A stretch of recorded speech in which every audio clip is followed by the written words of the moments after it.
Hello, ഇന്ന് ഞാൻ നിങ്ങൾക്ക് കുറച്ച് കാര്യങ്ങൾ കാണിച്ചു തരാം കേട്ടോ. ഇന്നത്തെ വീഡിയോ എന്ന് പറയുന്നത് ഞാൻ എവിടെയാണ് ഫാഷൻ ഡിസൈനിങ് പഠിച്ചത്, എന്തായിരുന്നു പഠിച്ചത്, പിന്നെ ലൊക്കേഷനൊക്കെ ചോദിച്ചിട്ടുണ്ടായിരുന്നു ഓരോരുത്തർ. അതൊക്കെ ഒന്ന് കാണിച്ചു തരാം, പിന്നെ പറഞ്ഞു തരാം. പിന്നെ എൻ്റെ റെക്കോർഡുകളൊക്കെ ഒന്ന് കാണിച്ചു തരാമെന്ന് വിചാരിച്ചിട്ടാണ് കേട്ടോ ഇന്നത്തെ വീഡിയോ. ലാസ്റ്റ് വരെ കണ്ടു കേട്ടോ. നല്ല അടിപൊളി ഇല്ലുസ്ട്രേഷനൊക്കെ വരച്ചതൊക്കെ കാണിച്ചു തരാം. അടിപൊളിയാണെന്നൊന്നും അറിയില്ല, എന്നാലും കണ്ടു നോക്ക്. അപ്പം welcome back to our channel. ഇതെന്ന് പറയുന്നത് ഒരു ലേ ഔട്ടാണ്. ലേ ഔട്ടിൻ്റെ കാര്യങ്ങളൊക്കെ ഞാൻ പറഞ്ഞുതരാം കേട്ടോ. ലേ ഔട്ട് എന്താണെന്നും കാര്യങ്ങളൊക്കെ. ഫസ്റ്റ് ഞാൻ എൻ്റെ ഒരു എംബ്രോയ്ഡറി വർക്കിൻ്റെ ഒരു റെക്കോർഡാണ് കേട്ടോ. ഇതെന്ന് പറയുന്ന ഒരു സബ്ജക്റ്റ് തന്നെയാണ്. സർഫസ് എംബ്ലിഷ്മെൻ്റ് എന്ന് പറയുന്ന ഒരു സബ്ജക്റ്റാണ് കേട്ടോ. അതിൽ വരുന്ന കുറച്ച് കാര്യങ്ങളാണ് പെയിൻറ്റിങ്, എംബ്രോയ്ഡറി, ഡൈ, അങ്ങനെ കുറച്ച് കാര്യങ്ങളുണ്ട് അതിൻ്റെ ഉള്ളിൽ. അപ്പോൾ ഇത് ലാസ്റ്റ് ടൈമിലേക്കായപ്പോൾ എങ്ങനെയെങ്കിലും ഒന്ന് സബ്മിറ്റ് ചെയ്യണം എന്നുള്ള രീതിയിൽ ഞാൻ വരച്ചതാണ്. ഞാൻ വിചാരിച്ചത് ഇതൊന്ന് എംബ്രോയ്ഡറി ചെയ്തെടുക്കണം എന്നാണ്, പക്ഷെ എനിക്ക് പറ്റിയില്ല. പിന്നെ ഞാൻ പഠിച്ച കോളേജ് എന്ന് പറയുന്നത് wave institute of fashion designing ആണ്. അത് കോഴിക്കോടാണ്. ലൊക്കേഷൻ ഞാൻ പറഞ്ഞുതരാം. ലൊക്കേഷൻ എന്ന് പറയുന്നത് ചാവറ, അവിടെ ഒരു PT ഉഷ റോഡുണ്ട്. നമ്മൾ PT ഉഷ റോഡിൻ്റെ ആ ഒരു സൈഡിലായിട്ടാണ്. ചാവറ ക്രിസ്ത്യൻസ് ചർച്ചിൻ്റെ ഉള്ളിലായിട്ടാണ് വരുന്നത്.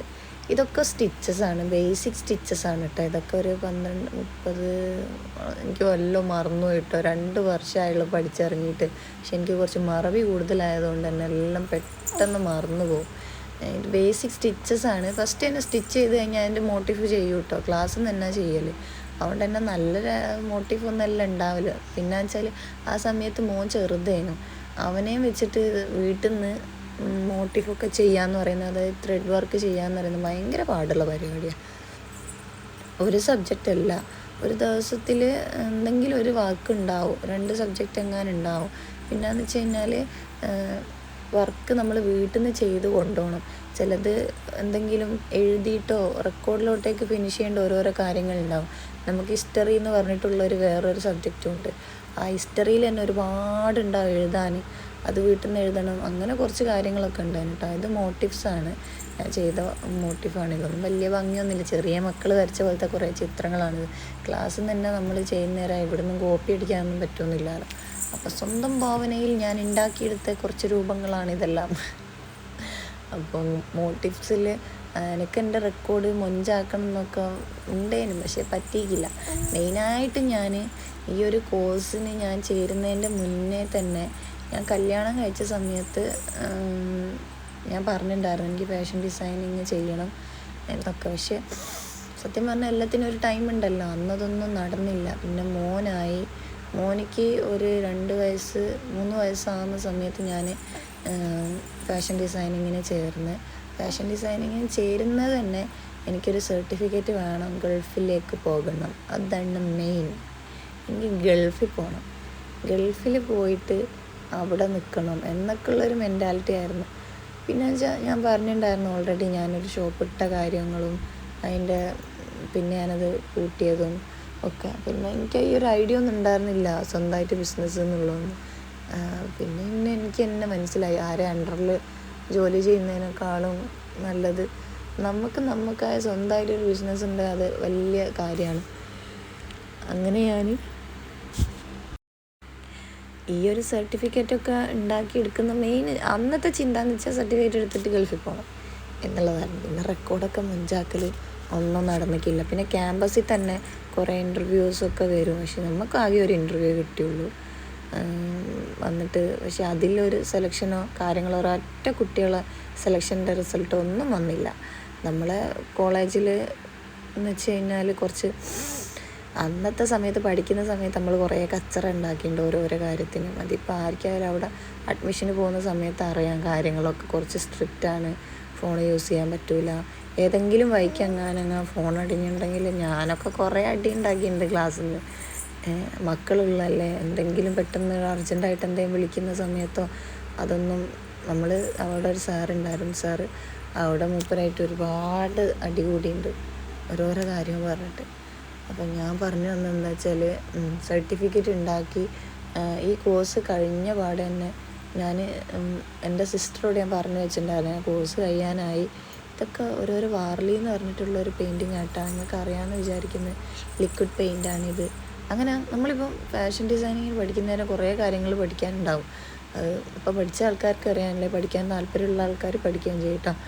ആ സമയത്ത് ഞാൻ എൻ്റെ സിസ്റ്ററോട് പറഞ്ഞിട്ടുണ്ടായിരുന്നു, അവൾ ഗൾഫിലാണ്, ഈ അവിടെ ഒരു ജോലി റെഡിയാക്കി വെക്ക്, എൻ്റെ കോഴ്സൊക്കെ തീരാനായി. അപ്പോൾ ഒരു ജോബ് എനിക്ക് സെറ്റാക്കി വെച്ച്. അപ്പോഴത്തേക്ക് അനിയൻ്റെ മാരേജ് ആയിരുന്നു ലാസ്റ്റ് ടൈമിലേക്ക് കോഴ്സിൻ്റെ. അന്നേരം അനിയൻ്റെ മാരേജിൻ്റെ സമയത്ത് ഇക്ക വന്നപ്പോൾ എന്തായി, പിന്നെ മറിയപ്പെണ്ണുണ്ടായി, പിന്നെ ഞാൻ പ്രഗ്നൻ്റ് ആയി.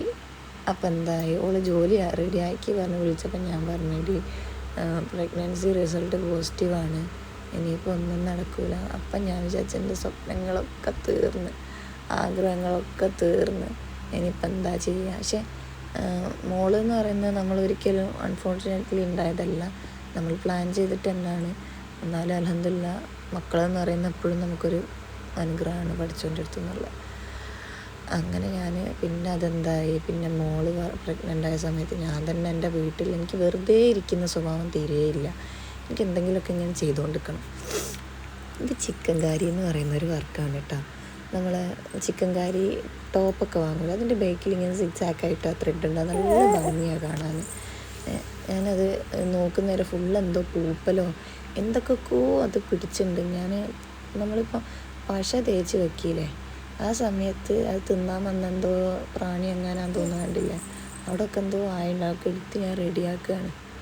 ഇല്ലെങ്കിൽ എന്താവും പിന്നും പണി കിട്ടും. ഏതെങ്കിലും ഒരു കാലം ഈ റെക്കോർഡ് കൊണ്ട് എന്തെങ്കിലുമൊക്കെ ഉപകാരം ഉണ്ടാവുമായിരിക്കാം. അപ്പോൾ നമ്മൾ സൂക്ഷിച്ച് വെക്കണ്ടേ, അത്രയും കഷ്ടപ്പെട്ട് ചെയ്ത വർക്കുകളല്ലേ.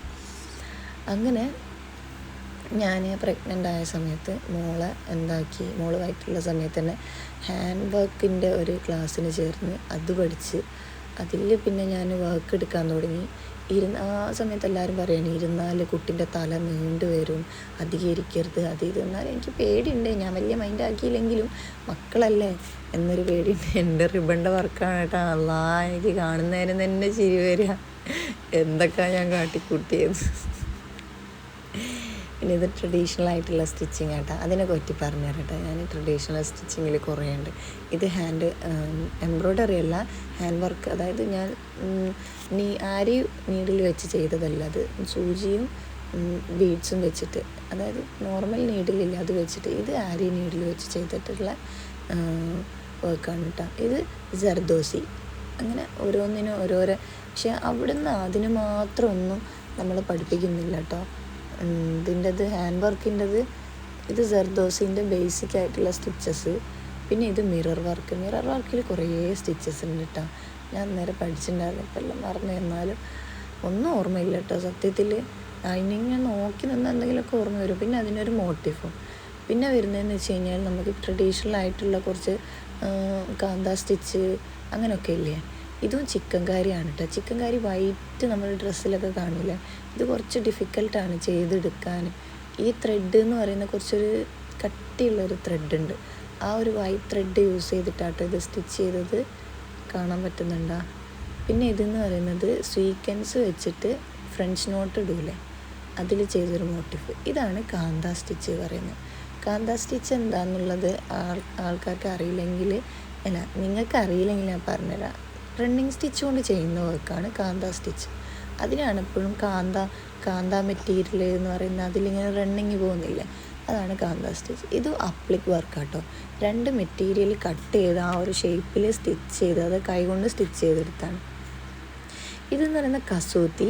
പിന്നെ വരുന്നത് ഇതേതായിരുന്നു, പുൽക്കാരി എന്ന് പറഞ്ഞിട്ടുള്ള. ഇതൊക്കെ ഓരോരോ സ്റ്റേറ്റിൻ്റെ ട്രഡീഷണൽ ആയിട്ടുള്ള സ്റ്റിച്ചസാണ് കേട്ടോ. അങ്ങനെ ഈ ഒരു റെക്കോർഡ് ഞാൻ പൂട്ടുകയാണ്. അടുത്ത റെക്കോർഡ് എന്ന് പറയുന്നത് നമുക്ക് നമ്മളെ ഹിസ്റ്ററി ഉണ്ടില്ലേ, ഹിസ്റ്ററി പറഞ്ഞില്ല ഞാൻ, അതിൽ കുറച്ച് ഇല്ലുസ്ട്രേഷനൊക്കെ ആണ്. അതൊക്കെ നിങ്ങൾ കണ്ടു കിട്ടും. ഞാൻ എൻ്റെ ഇടയ്ക്ക് എൻ്റെ കഥ പറഞ്ഞുതരാം. മോളായ സമയത്ത് ഞാൻ ഹാൻഡ് വർക്കൊക്കെ തുടങ്ങി, അതിൽ കുറച്ച് ഓർഡേഴ്സൊക്കെ കിട്ടി. അതിന് എനിക്ക് വേറൊരു പേരുണ്ട്, ഹിസ ബൊട്ടീക്ക് പറഞ്ഞിട്ട്. അതിൽ ഞാൻ ഓർഡേഴ്സൊക്കെ എടുക്കാൻ തുടങ്ങി. പിന്നെ 7ാം മാസത്തിൽ എനിക്ക് വേദന വന്ന്, അതിന് വേദന എന്താ പറയുക, ഒന്ന് അമർത്തി പിടിക്കാൻ വേണ്ടി ഇഞ്ചക്ഷൻ ചെയ്തതിൽ പിന്നെ ഷുഗർ കൂടി. പിന്നെ 7ാം മാസം മുതൽ ഞാൻ അങ്ങോട്ട് ഫുൾ ഹോസ്പിറ്റലിൽ തന്നെ കേട്ടോ, ഫുൾ ഹോസ്പിറ്റൽ ഓരോരാഴ്ച കൂടുന്നേരം വേദന വരും ഓടും. ഇത് ഈ കാണുന്നതൊക്കെ ഞാൻ A4 പേപ്പറിൽ വരച്ചിട്ട് പെയിൻറ്റ് ചെയ്തിട്ട് ഇതിൽ കട്ട് ചെയ്ത് സ്റ്റിക്ക് ചെയ്ത കാര്യങ്ങളാട്ടോ. ഇതൊക്കെ ഓരോരോ ഡ്രസ്സസിൻ്റെ ഫോമുകളാണ്, സാരോഗ് അങ്ങനെയൊക്കെ പറഞ്ഞിട്ടുള്ള. ഇതെന്ന് പറയുന്നത് ഓരോരോ സ്റ്റേറ്റിൻ്റെ ട്രഡീഷണൽ ഡ്രസ്സ് ഉണ്ടാവില്ലേ, ഓരോ സ്റ്റേറ്റിന് ഓരോ ട്രഡീഷണൽ ഡ്രസ്സില്ല. അതാട്ടോ ഞാൻ കാണിക്കുന്നത്. ഇത് പഞ്ചാബിൻ്റെ ആണ്. നമുക്ക് ടീച്ചർ നല്ല പിക്ചറാണെന്നുണ്ടെങ്കിൽ വെരി ഗുഡ് തരും, ചിലപ്പം വെറും ഗുഡായിരിക്കും, ചിലപ്പോൾ വെറും ടിക്ക് മാത്രമേ ഇട്ട് തരുള്ളൂ. അങ്ങനെയൊക്കെ ഉണ്ട് കേട്ടോ. ഇതിന് എനിക്ക് വെരി ഗുഡ് കിട്ടിയിട്ടുണ്ട് ഗുജറാത്ത്. നമ്മളതിന് കോമ്പറ്റീഷനായിരുന്നു ക്ലാസ്സിൽ, ആരാ നല്ലോണം ചിത്രം വരയ്ക്കുക. ആ സമയത്ത് ഞാൻ ആലോചിച്ച് നോക്കുക, കഷ്ടപ്പെട്ട് രാത്രി കുത്തിരിഞ്ഞ് ചിത്രം വരക്കുന്നതും അതൊക്കെ ഒരു ടൈം. നേരം ഇങ്ങനെ വിചാരിക്കും ഇതെന്തിനാണ് ഇപ്പം വരച്ചതെന്നുള്ള കാണുന്നേരം. അങ്ങനെ എനിക്ക് 7ാം മാസത്തിലൊക്കെ വേദന വന്ന സമയത്ത് ഞാൻ ഇക്കറ ഹോസ്പിറ്റലിലായിരുന്നു കാണിച്ചുകൊണ്ടിരുന്നത്. പെയിന് വരും പോവും. പക്ഷേ ഒരു പ്രാവശ്യം ഞാൻ 34ആണെന്ന് തോന്നുന്നു പ്രാവശ്യം ലാസ്റ്റ് എനിക്ക് നല്ല പെയിനെന്ന് വെച്ചാൽ നല്ല പെയിന്. അന്നേരം അനിയൻ്റെ വൈഫിൻ്റെ കൂട്ടിക്കൊണ്ടുവന്ന ടൈമായിരുന്നു. ഞങ്ങൾ രണ്ടാളും ഒരുമിച്ച് 1 മാസത്തിൻ്റെ വ്യത്യാസമേ ഉള്ളൂ പ്രഗ്നൻസിയിൽ. അങ്ങനെ അവളെ കൂട്ടിക്കൊണ്ടുവന്ന ടൈമിൽ എൻ്റെ വയറിങ്ങനെ ടൈറ്റ് ആവുക, പിന്നെ അതിങ്ങനെ ലൂസാവുക. അപ്പോൾ എനിക്ക് തോന്നിയത് എന്തായാലും പണി പാളിയുണ്ട്, ഓടണം എന്നുള്ളത്. ഓടിപ്പോയി നോക്കുന്നേരം അവിടെ എത്തുന്ന വരെ ഞാൻ വെച്ച് ഞാൻ കാറിൽ എന്തായാലും പ്രസവിക്കും. പക്ഷേ അവിടെ എത്തുന്നേരം ഡോക്ടർ പറയാമേ ആകെ ഒരു 2 ഫിംഗറിൻ്റെ അടുത്ത് എത്തിയുള്ളൂ. എനിക്കത് കേട്ടപ്പോൾ ഒരു ഭ്രാന്തളയുണ്ട്. എന്നെപ്പോലെ അനുഭവമുള്ള ആൾക്കാർ ആരെങ്കിലും ഉണ്ടോ? സത്യത്തിൽ ഞാൻ അവിടെ പോയി കൂക്കിയിട്ടുണ്ട്. എനിക്ക് വേദന സഹിക്കാൻ പറ്റും. പക്ഷെ ഡോക്ടർ ഒന്ന് കൺട്രാക്ഷൻ ഉണ്ട്, പക്ഷെ അതെന്താ വികസിക്കാത്തതെന്ന് അറിയില്ല. അപ്പോൾ അതൊക്കെ കേട്ടുന്നേരം എനിക്ക് പിന്നെ ബേജാറാവാൻ തുടങ്ങി. ഇതൊക്കെ നല്ല ഭംഗിയില്ലേ കാണാൻ? ഇതൊക്കെ ഹിമാചൽ പ്രദേശ് അവിടെയൊക്കെ ഉള്ള ട്രഡീഷണൽ ആയിട്ടുള്ള ഡ്രസ്സസ്സാണ് കേട്ടോ. പിന്നെ ഹിസ്റ്ററി ഉണ്ട് ഇതിൽ, ഓരോരോ നമ്മൾ പഴയ കാലത്ത് ഫാഷൻ എങ്ങനെ വന്നേന്നുള്ള കാണിക്കുന്ന ഹിസ്റ്ററി ഉണ്ട് കേട്ടോ. അങ്ങനെ അവിടുന്ന് പിന്നെ വീട്ടിലേക്ക് വരും. അതോടെ ഞാൻ എന്താക്കി, ഹാൻഡ് വർക്കിൻ്റെ പണിയങ്ങ് നിർത്തി. ലാസ്റ്റ് ടൈമിൽ ശ്വാസം വിടാതെയാണ് ഒരു ഹാൻഡ് വർക്ക് ഞാൻ എടുത്ത് തീർത്തത്. അതോടെയൊക്കെ പറഞ്ഞു ഇനി അത് നിർത്തിക്കോ. പിന്നെ ഈ ഒരു മെറ്റേണിറ്റി ഞാൻ സ്റ്റാർട്ട് ചെയ്തത് മോൾ 6ാം മാസമുള്ള സമയത്ത് എനിക്ക് വേണ്ടി സ്റ്റിച്ച് ചെയ്തതാണ് ഞാൻ ഡ്രസ്സ്. അതിൽ ഞാൻ എന്ത് ചെയ്ത്, എൻ്റെ ഇസ ബുട്ടീക്ക് എന്ന് പറയുന്ന പേജിൽ ഇൻട്രൊഡ്യൂസ് ചെയ്തപ്പോൾ അത് വൈറലായി. ഒരു 100K മുകളിൽ അത് റീച്ചായി. അപ്പോൾ പിന്നെ ആൾക്കാർ കുറേ മെസ്സേജ് അയച്ച് അങ്ങനെ ഞാൻ വേറൊരു പേജ് തുടങ്ങിയതാണ്. ഇതൊക്കെ ട്രഡീഷണൽ ആയിട്ടുള്ള ജ്വല്ലറികളാണ് കേട്ടോ. ഇതൊക്കെ കട്ട് ചെയ്തിട്ട് പ്രിൻ്റ് എടുത്ത് കട്ട് ചെയ്തതാണ്. പിന്നെ ട്രഡീഷണൽ ഹിസ്റ്ററി, നമ്മൾ ഡ്രസ്സിൻ്റെ ഫസ്റ്റ് എങ്ങനെ ആയിരുന്നു എന്നൊക്കെ ഉള്ളതിൻ്റെ ഹിസ്റ്ററിയാണ് കേട്ടോ. ഇതൊക്കെ ഇത്രയേ ഉള്ളൂ. കുറേ റെക്കോർഡുകളുണ്ടേനു, കുറേ വരയ്ക്കാനുണ്ടേനു. വരച്ച് മനുഷ്യൻ എന്താ പറയുക, ഒരു ഇതായിട്ടുണ്ട്. പിന്നെ എന്ന് വെച്ചാൽ വരയ്ക്കുന്ന സമയത്ത് നമുക്ക് ക്രോക്കി ഉണ്ടാവും കേട്ടോ. ക്രോക്കി വെച്ചിട്ടാണ് വരക്കൽ. പിന്നെ ഇത് ഇല്യൂസ്ട്രേഷൻ എന്ന് പറയുന്നത് സർഫസ് എംബ്ലിഷ്മെൻ്റ് ഇല്ലേ, അതിലുള്ള വേറൊരു സ്കെച്ചിങ് ആണ്. നമ്മൾ ബേബി പ്രിൻ്റുകൾ പറഞ്ഞിട്ട് പ്രിൻ്റുകളുണ്ട് കുറേ. ഇതൊക്കെ ബേബി പ്രിൻ്റാണ്, കുട്ടികളുടെ ഡ്രസ്സിലൊക്കെ വരുന്നത്.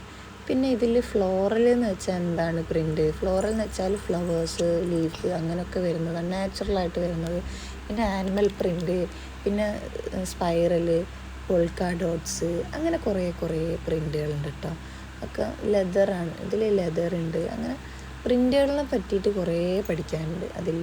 പിന്നെ ഇതൊക്കെ ഇല്യൂസ്ട്രേഷനാണ്. കണ്ണെങ്ങനെ വരയ്ക്കാം, മൂക്കെങ്ങനെ വരയ്ക്കാൻ, തല എങ്ങനെ വരയ്ക്കാൻ, ഇതൊക്കെ നമ്മൾ സ്വന്തമായിട്ട് വരച്ചിട്ടാണ്. ഫസ്റ്റൊക്കെ ക്രോക്കി തരും, പിന്നെ നമ്മൾ സ്വന്തമായിട്ട് കൈകൊണ്ട് നമ്മളെ ഷേപ്പ്, തലയ്ക്ക് ഇത്ര, അതായത് കഴുത്തിന് ഇത്ര ലെങ്ത് ഉണ്ട്, തലയ്ക്ക് ഇത്ര ഉണ്ട്. നമുക്ക് തലക്ക് കൊടുക്കുന്നതെന്ന് വെച്ചാൽ ഒരു 3/4 സെൻറ്റിമീറ്ററാണ് തലക്ക് കൊടുക്കാൻ, കഴുത്തിന് ഇത്ര സെൻറ്റിമീറ്റർ.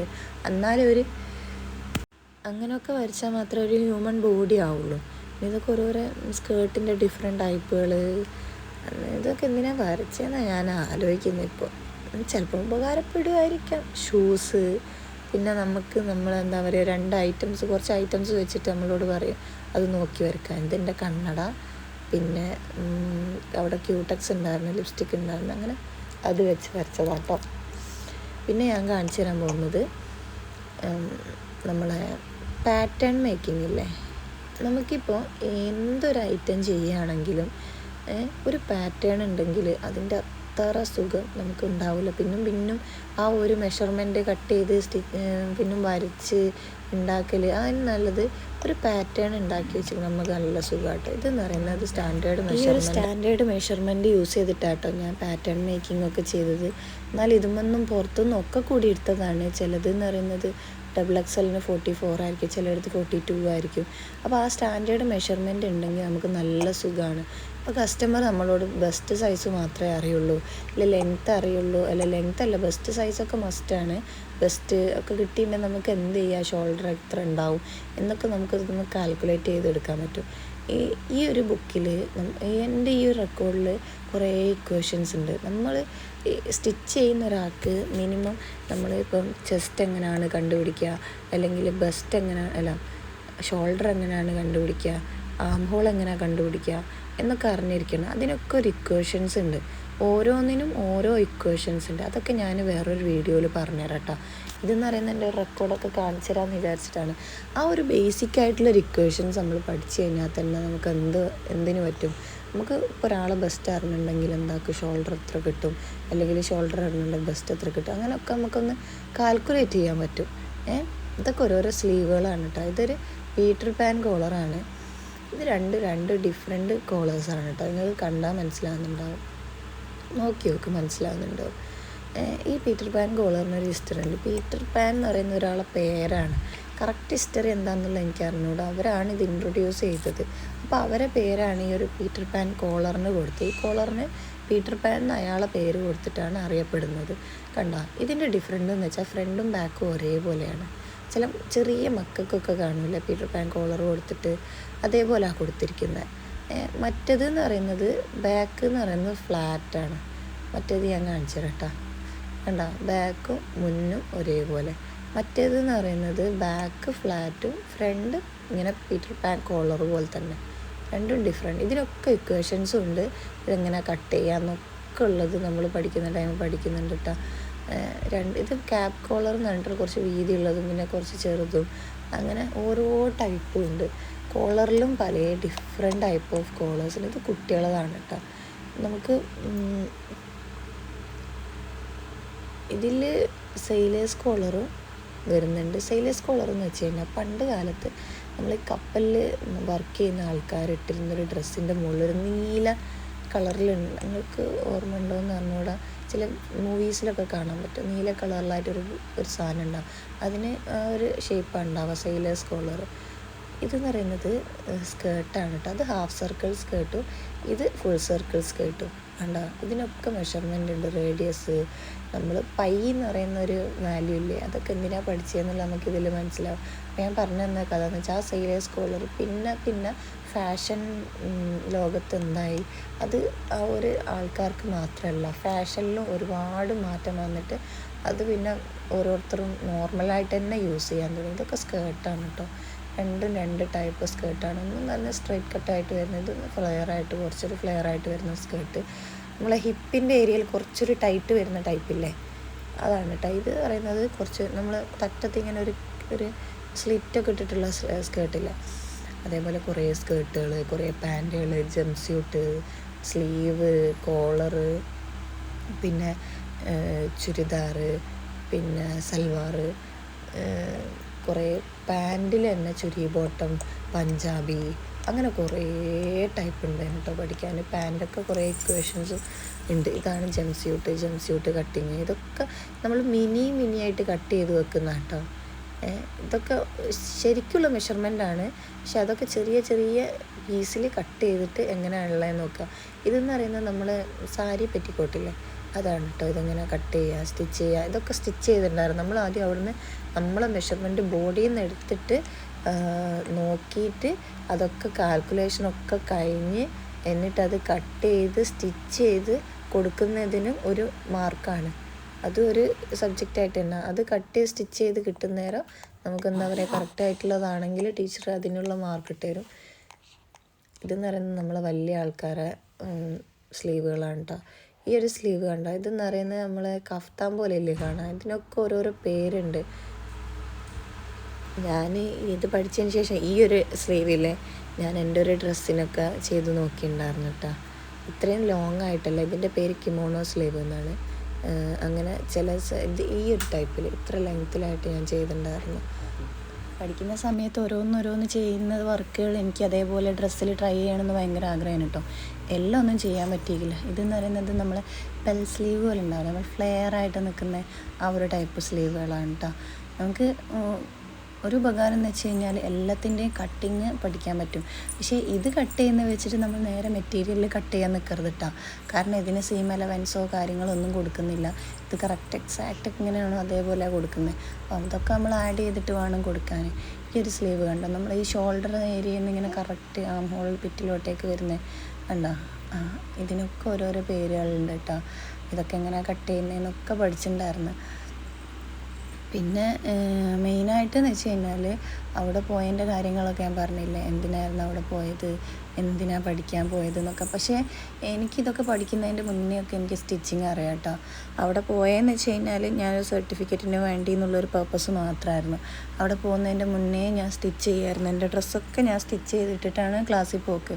അപ്പോൾ ഒക്കെ ടീച്ചർ പറയാനും സ്റ്റിച്ചിങ് അറിയുന്നതിനെ കൊണ്ട് പിന്നെ പ്രശ്നമില്ല, എന്നാലും കുറച്ച് എന്തെങ്കിലുമൊക്കെ അറിയാമെന്നുള്ളൊരു മട്ടിൽ ഞാൻ ഇരിക്കലുണ്ടായിരുന്നു ക്ലാസ്സിൽ. സ്റ്റിച്ചിങ്ങിൻ്റെത് മെയിനായിട്ട് ഞാൻ 9ാം ക്ലാസ്സിൽ നിന്ന് അങ്ങാണ്ട് അമ്മമാൻ്റെ അടുത്ത് നിന്ന് പഠിച്ച്. പിന്നെ വീടിൻ്റെ അടുത്തുള്ളൊരു ചെറിയൊരു ആളുണ്ടായിരുന്നു, ഒരു വയസ്സായിട്ടുള്ളൊരു ഏട്ടൻ്റെ അടുത്ത് പോയിട്ട് പഠിച്ച്. അങ്ങനെ അല്ലാതെ പ്രൊഫഷണലായിട്ടൊന്നും പോയിട്ട് പഠിച്ചിട്ടൊന്നുമില്ല കേട്ടോ. പിന്നെ കുറേയൊക്കെ യൂട്യൂബ് നോക്കി പഠിച്ച് അങ്ങനെയൊക്കെയാണ് ഞാൻ സ്റ്റിച്ചിങ് പഠിച്ചത്. അത് തന്നെ ഞാൻ ഓരോന്ന് ട്രൈ ചെയ്ത് ബട്ടൺസ് വെക്കാൻ പഠിച്ച്. അങ്ങനെ ഞാൻ തന്നെ ആയിട്ട് ട്രൈ ചെയ്ത് ഓരോരോ കാൽക്കുലേഷനിലൊക്കെ എത്തിയിട്ടൊക്കെയാണ് സ്റ്റിച്ച് ചെയ്യലൊക്കെ. പിന്നെ ഇവിടെ പോയപ്പം ബ്ലൗസൊക്കെ സ്റ്റിച്ച് ചെയ്യാൻ പഠിപ്പിച്ചു തന്നിട്ടുണ്ടായിരുന്നിട്ട് ഇവിടുന്ന്. പക്ഷെ അത് ഫിനിഷ് ചെയ്യാൻ പറ്റിയില്ല, ലാസ്റ്റ് ടൈം ആയതുകൊണ്ട് തന്നെ എനിക്ക് ഫിനിഷ് ചെയ്യാൻ പറ്റിയിട്ടുണ്ടായിരുന്നില്ല. ബ്ലൗസ് എനിക്ക് സ്റ്റിച്ച് ചെയ്യാൻ അറിഞ്ഞൂടാ. പക്ഷെ അത് പഠിക്കാൻ നിന്നാൽ പഠിക്കും, പക്ഷെ എനിക്കിപ്പോൾ ഒന്നിനും നേരമില്ല. അതാണ് മെയിൻ. ഇൻഷാ അല്ലാ എന്തെങ്കിലും ഒരു ആവശ്യമൊക്കെ വരുന്നേരം അതും പഠിക്കും. അങ്ങനെയാണല്ലോ എന്തെങ്കിലും പഠിക്കലൊക്കെ. ഇതെന്ന് പറയുന്നത് നമ്മളെ പാട്ടിയാല പെയിൻറ്റില്ലേ, അതിൻ്റെ ഒക്കെ പാറ്റേൺ ആണ് കേട്ടോ.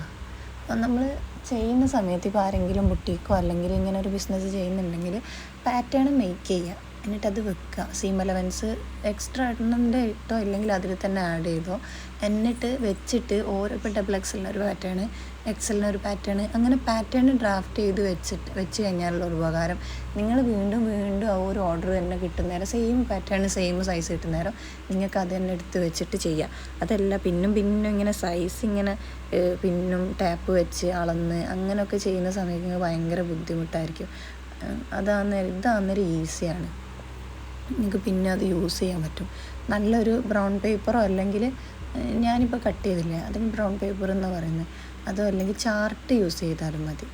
ഇതാണ് എൻ്റെ ഇല്ലുസ്ട്രേഷൻ്റെ ബുക്ക്. ഇതെന്ന് പറയുന്നത് ആർട്ട് ആൻഡ് ഡിസൈൻ റിസർച്ച് എന്ന് പറഞ്ഞിട്ടുള്ളൊരു സബ്ജക്റ്റിലുള്ള ബുക്കാണ്. ഞാൻ ഈ ഓരോ പേജും ഇല്ലേ, ഇതിൽ എനിക്ക് തോന്നുന്നത് അറൗണ്ട് ഒരു 100ൻ്റെ മുകളിലോട്ടേക്ക് പേജുകളുണ്ട് A3 പേപ്പറിൽ. അത്രയും പേജുകൾ ഫുള്ള് ഞാൻ കൈകൊണ്ട് എഴുതിയതാണ്, പ്രിൻ്റ് ഔട്ട് എടുത്തല്ല. മൊത്തം എഴുതി വരച്ച്, ഇതൊക്കെ കൈകൊണ്ട് വരച്ച് അതിൽ ഫസ്റ്റ് തുടങ്ങുന്ന സമയം മുതൽ നമ്മൾ ക്ലാസ്സിൽ നിന്ന് ചെയ്തതും പിന്നെ വീട്ടിൽ നിന്ന് ചെയ്തതുമായിട്ടുള്ള വർക്കുകളാട്ടോ. അതൊക്കെ ഓരോരോ സ്കേർട്ടിൻ്റെ ടൈപ്പാണ്. പിന്നെ കുറേ എഴുതാനുണ്ടായിരുന്നു. എഴുതാൻ നിന്നിട്ട് കൈയൊക്കെ കടിഞ്ഞ് മുറിയേനു. ഇതെന്തിനാണ് എഴുതിയത്, ഇതൊക്കെ ഓരോരോ പാൻറ്റ് ടൈപ്പ്, സ്ലീവ് ടൈപ്പ്, അങ്ങനെ ഓരോരോ ടൈപ്പും ഉണ്ട് ഇതിൽ. പിന്നെ എന്ന് വെച്ചാൽ കളർ വീൽ, ഏതൊരു ഫാഷൻ ഡിസൈനിങ് ആണെങ്കിലും മെയിനായിട്ട് ഒരു ബേസ് എന്ന് പറഞ്ഞാൽ കളർ വീൽ. നമുക്കിപ്പോൾ നമ്മളെ സൈസ് കറക്റ്റ് ചെയ്യാനും, നമ്മളെന്താ പറയുക, ഒരു വലിയൊരു സൈസുള്ള ആളും ഒരു ചെറിയ സൈസുള്ള ആളും അവർക്ക് വലിയ സൈസ് കളർ കൊണ്ടാക്കാൻ പറ്റും. അതൊക്കെ ഒരു മാജിക്ക് പോലെയാണ് ഇല്ലുസ്ട്രേഷന്. നമ്മളിപ്പം പറയില്ലേ, തടിയുള്ള ആൾക്കാർ ഒരിക്കലും ഇങ്ങനെ ഹൊറിസോണ്ടലായിട്ടുള്ള ലൈന് യൂസ് ചെയ്തിട്ടുള്ള ഡ്രസ്സ് ഇടരുത്, അപ്പോൾ അവർക്ക് ഒന്നും കൂടി തടി തോന്നിക്കും. അപ്പോൾ അതേപോലെ തന്നെ വെർട്ടിക്കലായിട്ടുള്ള ലൈൻ ഇട്ട് കഴിഞ്ഞാൽ അവർക്ക് തടി കുറയും. വലിയ ലൈനുകൾ യൂസ് ചെയ്യരുത്, ചെറിയ ലൈൻ അതൊക്കെ കണ്ടിട്ട്. പിന്നെ നെക്കിൽ അത് പല നെക്കുകളാണ്. ഇപ്പോൾ നല്ല ബെസ്റ്റുള്ള ഒരാൾക്ക് ഇതേപോലെ ലാസ്റ്റിലത്തെ ഒരു പിക്ക് കണ്ടില്ലേ, അങ്ങനത്തെ നെക്ക് യൂസ് ചെയ്തുകൊണ്ട് അധികം ബെസ്റ്റ് തോന്നിക്കില്ല. ഇതെന്ന് വെച്ചാൽ കളർ കോമ്പിനേഷനാണ്. വൈറ്റ് എന്ന് പറയുന്നത് എപ്പോഴും നമുക്ക് എന്ത് പറയും, ഒരു ഒരു തടിയുള്ള ആളൊന്നും കൂടി തടി തോന്നിക്കും. ബ്ലാക്ക് എന്ന് പറയുന്നത് എപ്പോഴും എന്താ പറയുക, തടിയുള്ള ആൾക്കാർക്ക് ആ ഒരു ഭാഗത്ത് ഇപ്പോൾ നമുക്ക് ഹിപ്പിനാണ് തടി കൂടുതൽ എന്ന് വെച്ചാൽ ആ ബ്ലാക്ക് നമ്മൾ താഴ്ത്തിടുക. അപ്പോൾ എന്താ ആ ഒരു തടി തോന്നിക്കില്ല. വൈറ്റ് മുകളിലിടുക. അങ്ങനെ കളറിലും കുറേ കാര്യങ്ങളുണ്ട്. ഇതെന്ന് പറയുന്ന കളർ വീലിൽ കുറേ കോംപ്ലിമെൻറ്റ്സ് ഉണ്ട്. ഡബിൾ കോംപ്ലിമെൻ്ററി അങ്ങനെ കുറേ ആയിട്ട് കളേഴ്സ് വെച്ചിട്ട് ചെയ്ത ഒരു വർക്കാണ് കേട്ടോ. ഇതിപ്പോൾ ഞാൻ പറഞ്ഞു തന്ന ക്ലാസ് പോലെ എടുക്കേണ്ടി വരും. അതുകൊണ്ടാണ് അധികം ഡീറ്റെയിൽ ആയിട്ട് പറയാത്തത്. ഇതൊക്കെ കളർ വീൽ യൂസ് ചെയ്തിട്ട് ചെയ്തതാണ്. കളർ വീൽ എന്താണെന്നുള്ളത് നിങ്ങൾക്ക് അറിയണ്ടേ? കളർ വീൽ എന്താണെന്നുള്ളത് ഞാൻ കാണിച്ചു തരട്ടോ. കളർ വീൽ എന്ന് പറയുന്നത് നമ്മൾ ബേസിക് കളർ എന്ന് പറയുന്നത് എന്താണ്? യെല്ലോ, റെഡ്, ബ്ലൂ, ഇതാണ് ബേസിക് കളേഴ്സ് പറയുന്നത്. അതുമെന്നാണ് ബാക്കിയുള്ള എല്ലാ കളേഴ്സും ഉണ്ടാക്കിയെടുക്കുന്നത്. യെല്ലോയും പിന്നെ ബ്ലൂവും കൂടി ചേർത്തിട്ടാണ് ഗ്രീൻ ഉണ്ടാക്കുന്നത്. റെഡും അങ്ങനെ ഓരോ കളേഴ്സ് കോമ്പിനേഷൻ ചെയ്തിട്ടാണ് ഓരോ കളേഴ്സ് ഉണ്ടാക്കുന്നത്. റെഡും യെല്ലോയും കൂട്ടിയിട്ടാണ് ഓറഞ്ച് ഉണ്ടാക്കുന്നത്. അപ്പോൾ ആ ഒരു ബേസിക് കളേഴ്സ് ഉണ്ടെങ്കിൽ നമുക്ക് എന്ത് ചെയ്യാം, നമ്മളിപ്പം ഡൈ ഒക്കെ ചെയ്യുന്ന സമയത്തൊക്കെ എല്ലാ കളേഴ്സും വെച്ചിട്ടൊന്നല്ല ഡൈ ചെയ്യാൻ. അതൊക്കെ ഒരു ബുട്ടീക്കിലൊക്കെ വർക്ക് ചെയ്ത് കഴിഞ്ഞാലൊക്കെ നമുക്ക് മനസ്സിലാക്കാൻ പറ്റും ഇങ്ങനെയൊക്കെയാണ് കാര്യങ്ങൾ എന്നുള്ളത്. അപ്പോൾ ഇതാണ് അതിൻ്റെ കോംപ്ലിമെൻ്ററി ആയിട്ട് വരുന്നത്. അതായത് ഓരോരോ കോംപ്ലിമെൻ്ററി ഉണ്ടാവില്ലേ, ഇന്ന കളറ് അങ്ങനെ ഇങ്ങനെ.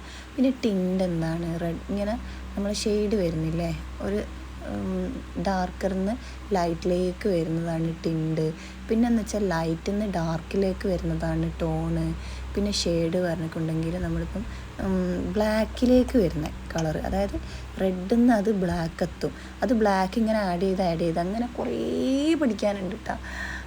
എന്തായാലും ഫാഷൻ ഡിസൈനിങ്ങൊക്കെ പഠിക്കാൻ താല്പര്യമുള്ള ആൾക്കാർ എന്ത് ചെയ്യുക, ഞാൻ പഠിച്ച കോളേജിൽ പോവുക. അതിനെക്കുറിച്ച് ഡീറ്റെയിൽ ആയിട്ടൊക്കെ അറിയണമെന്നുണ്ടെങ്കിൽ ഗൂഗിളിൽ സെർച്ച് ചെയ്തൊക്കെ പറയാൻ പറ്റും കേട്ടോ. ഇതൊക്കെ ഓരോ ഷേപ്പ് അനുസരിച്ചിട്ടാണ് കേട്ടോ. ട്രംപറ്റ് നമ്മൾ കാണില്ലേ ഇങ്ങനത്തെ ഡ്രസ്സൊക്കെ, കുറേ ടൈപ്പ് ഡ്രസ്സസ് ഉണ്ട് നമുക്കറിയാൻ പറ്റാത്തതും. അതേപോലെ തന്നെ കുറേ ടൈപ്പ് ഫാബ്രിക് ഉണ്ട്. ഇതൊക്കെ ഷോൾഡർ വെഡ്ജ്, ഷോൾഡർ ഇങ്ങനെ വെഡ്ജായി നിൽക്കുന്നത്. പിന്നെ ഇതാണ് എക്സ്ട്രീം എന്ന് പറയുന്നത്. നമുക്ക് ഫാഷൻ ഡിസൈനിങ് പഠിക്കുന്ന സമയത്ത് നമ്മൾ എക്സ്ട്രീം ലെവലിൽ ഡിസൈൻ ചെയ്യാൻ പറഞ്ഞപ്പോൾ ഞാൻ ചെയ്തൊരു ഡിസൈനായത്. ഇത് പ്രിൻസിപ്പിൾസാണ്, ഓരോരോ പ്രിൻസിപ്പിൾസ് ഉണ്ട്. കുറേ പറയാനാണെങ്കിൽ കുറേ ഉണ്ട്. ഇതൊക്കെ വരച്ചെടുക്കുക എന്ന് പറയുന്നത്, ഇതൊക്കെ ക്രോക്കി വെച്ച് വരച്ചതാണ് കേട്ടോ. ഞാനിത് എന്താ പറയുക, മെഷർമെൻ്റ് ഒന്നും യൂസ് ചെയ്തിട്ടല്ല. നമുക്ക് ക്രോക്കി തരും, ക്രോക്കി വെച്ച് വരച്ച് കഴിഞ്ഞിട്ടുണ്ടെങ്കിൽ നമുക്ക് തന്ന ക്രോക്കിയിൽ നിന്ന് കുറച്ചും കൂടി ഡിഫറെൻ്റ് ആയിട്ട് വേണമെന്നുണ്ടെങ്കിൽ പുറത്തുനിന്ന് ഡൗൺലോഡ് ചെയ്തൊക്കെ എടുത്തിട്ടാണ് ക്രോക്കിയൊക്കെ വെച്ചിരുന്നത്. ഇതൊക്കെ നമ്മൾ ഓൺ ഡിസൈനിങ് ആണ്, എങ്ങനെ ഡിസൈൻ ചെയ്യേണ്ടത്. അല്ലെങ്കിൽ നമുക്ക് എന്തെങ്കിലും ഒരു ഐഡിയ ഉണ്ടെങ്കിൽ അതൊക്കെ വെച്ച് ഡിസൈൻ ചെയ്ത ചിലതൊക്കെ ഞാൻ അടിച്ചു മാറ്റിയിട്ടുണ്ട് കേട്ടോ. ഒരു ലെവലില്ലേ, ഇതൊക്കെ എത്രയെന്ന് വിചാരിച്ചിട്ട് നമ്മൾ ഡിസൈൻ ചെയ്യാൻ പറ്റുക. ഇതൊക്കെ എൻ്റെ ഡിസൈനാണ്. ഇങ്ങനെ എന്തെങ്കിലുമൊക്കെ ചിന്തിച്ച് എന്താ പറയുക, വരക്കാനിങ്ങനെ കുത്തിരിക്കുന്ന നേരം. പിന്നെ ഇതെൻ്റെ ഡിസൈനാണ്, നല്ല ഭംഗിയിൽ കാണാൻ. അതൊക്കെ എന്താ പറയുക, ഓരോരോ നമുക്കിപ്പം ബാക്കിലൊക്കെ നമ്മൾ കുട്ടികളുടെ ഡ്രസ്സിനൊക്കെ കൊടുക്കില്ലേ, ബാക്കിൽ ഒരു ബോ, പക്ഷേ ഒരൊറ്റ സിംഗിൾ കളറായിരിക്കും. പക്ഷേ നമ്മൾ അട്രാക്ഷൻ ഫുള്ള് ആ ഒരു ബോലോട്ടേക്കാണ് പോകാൻ. അതിനൊക്കെ ഓരോരോ പേരുകളുണ്ട്. നമ്മളിപ്പം ഫാഷൻ വീക്കിലൊക്കെ ചില ആൾക്കാർ കാണില്ലേ, ഒരു സിമ്പിളായിട്ടുള്ള ഗൗണ്, അതിൻ്റെ മുകളിലായിട്ട് ഒരു വലിയ എന്തെങ്കിലും ഒരു പൂവോ എന്തെങ്കിലുമൊക്കെ വെച്ചിട്ട്, ഇതൊക്കെ ഇങ്ങനെയൊക്കെയാണ് കുറേ വർക്ക് ഉണ്ടായിരുന്നു. ഇതാണ് ഇത് ഫ്യൂഷൻ എന്ന് പറഞ്ഞിട്ടുള്ളൊരു കോമ്പിനേഷൻ. ഇതാണ് എൻ്റെ റെക്കോർഡ് കേട്ടോ. അപ്പോൾ എല്ലാവർക്കും എൻ്റെ വീഡിയോ ഇഷ്ടമായെന്ന് ഞാൻ വിചാരിക്കട്ടെ. ഇത്രയും റെക്കോർഡുകളുണ്ട്, കുറേ വർക്ക് ചെയ്തിട്ടുണ്ടാക്കിയതാണ്. അടുത്ത വീഡിയോ ആയിട്ട് വരാം കേട്ടോ. അപ്പോൾ എന്തെങ്കിലും കമൻറ്റ് ചെയ്തിട്ട് അറിയണമെന്നുണ്ടെങ്കിൽ കമൻറ്റ് ചെയ്തോ. പിന്നെ ഈ ലേഔട്ടിനെ പറ്റിയിട്ട്, ഈ ലേഔട്ട് എന്താണെന്ന് വെച്ച് കഴിഞ്ഞാൽ, നമുക്കൊരു മിനിമം ഒരു 2 മീറ്റർ തന്നിട്ട് പറയുകയാണ് നിങ്ങളൊരു ഡ്രസ്സ് ചെയ്യണം എന്ന് പറഞ്ഞു കഴിഞ്ഞ് കഴിഞ്ഞാൽ, നമ്മളിപ്പോൾ ഒരു ഫുള്ള് ഡ്രാഫ്റ്റ് ചെയ്ത് ഓരോ പാറ്റേൺ ചെയ്തിട്ട് അതിൽ വെച്ചിട്ട് ആ ഒരു 2 മീറ്ററിൽ ഒതുങ്ങണം. ഫാക്ടറികളിലൊക്കെ ബൾക്ക് ക്വാണ്ടിറ്റി കട്ട് ചെയ്യുന്നില്ലേ, അതാണ് ലേഔട്ടിനെ പറ്റിയിട്ട് ഉദ്ദേശിക്കുന്നത്. മനസ്സിലായോ? ഞാൻ മനസ്സിലായെന്ന് വിചാരിക്കുന്നത്. 2 മീറ്ററിൽ നമുക്കിപ്പോൾ ഒരു സൈസ് തന്നിട്ട് ഇന്ന് 2 മീറ്ററിൽ ഈ സൈസിലുള്ള എല്ലാ കഴുത്ത്, സ്ലീവ്, ബോഡി, സ്ലീവ് എല്ലാം അതിൽ ഒതുങ്ങണം. എന്നാൽ അതെന്താ പറയുക, നമുക്കൊരു മാക്സിമം മെറ്റീരിയലിനെ സേവ് ചെയ്യാൻ വേണ്ടിയിട്ടാണ് ലേഔട്ട് മേക്ക് ചെയ്യുന്നത്. മനസ്സിലായോ? ഇതൊക്കെ നമുക്ക് വരക്കാൻ കുറേ ഉണ്ടായിരുന്നു, കുറേ ഇല്യൂസ്ട്രേഷൻ. ഇതൊക്കെ നമ്മൾ സ്വന്തമായിട്ട് എൻ്റെ മെഷർമെൻറ്റ് വെച്ചിട്ട് വരച്ചെടുത്താണ് കേട്ടോ. ഞാനൊക്കെ അന്നേരമൊക്കെയാണ് ആദ്യമൊക്കെ ഡ്രോയിങ് ചെയ്യായിരുന്നു. ഇപ്പോഴൊക്കെ ഈ ടൈമിലൊക്കെ ഞാൻ എന്ത് ചെയ്ത് അന്നേരമൊക്കെ പിന്നെ പൊടി തട്ടി എടുത്ത് വരക്കാനൊക്കെ ശ്രമിച്ചതാണ്. ഇനി ഇതൊക്കെ ഓരോരോ ബ്ലാക്ക് ആൻഡ് വൈറ്റ് കോമ്പിനേഷന്, പിന്നെ മ്യൂസിക്കൽ, അങ്ങനെ കുറേ ഉണ്ട്. Party wear, wedding, fire, casual, അങ്ങനെ കുറേ നമുക്ക് ഡ്രസ്സസിൽ കുറേ ഐറ്റംസ് ഇല്ലേ, ലൈൻസ്, കാർഡ്, അങ്ങനെ കുറേ ഉണ്ടായിരുന്നു കേട്ടോ. ഇതൊക്കെ എന്താ പറയുക, നമുക്കൊരു ബേസിക് ആയിട്ടുള്ള നോളജിന് വേണ്ടി ചെയ്യിക്കുന്നതാണ്. ഞാൻ പിന്നും പറയാം, വീഡിയോ ഞാൻ സ്റ്റോപ്പ് ചെയ്യാമെന്ന് വിചാരിച്ചതേനു, എന്നാൽ നിങ്ങൾ പറഞ്ഞു വന്നപ്പോൾ കുറച്ചൊന്ന് കൂടി. അപ്പം ഇൻഷാ അല്ലാഹ് നല്ലൊരു വീഡിയോ ആയിട്ട് ഞാൻ വരാട്ടോ. എൻ്റെ ഈ ഡ്രോയിങ്ങും കാര്യങ്ങളും ഒക്കെ നിങ്ങൾക്ക് കണ്ടും ഹെൽപ്ഫുള്ളായിട്ട് എന്തെങ്കിലും കാര്യങ്ങൾ നിങ്ങൾക്ക് ഹെൽപ്ഫുള്ളായെന്ന് ഞാൻ വിചാരിക്കുന്നു. ആയിട്ടുണ്ടെങ്കിൽ കമൻറ്റ് ചെയ്യാം കേട്ടോ. നെക്സ്റ്റ് ഒരു വീഡിയോ ആയിട്ട് വരാം കേട്ടോ ഇൻഷാ അല്ലാഹ്. ബൈ.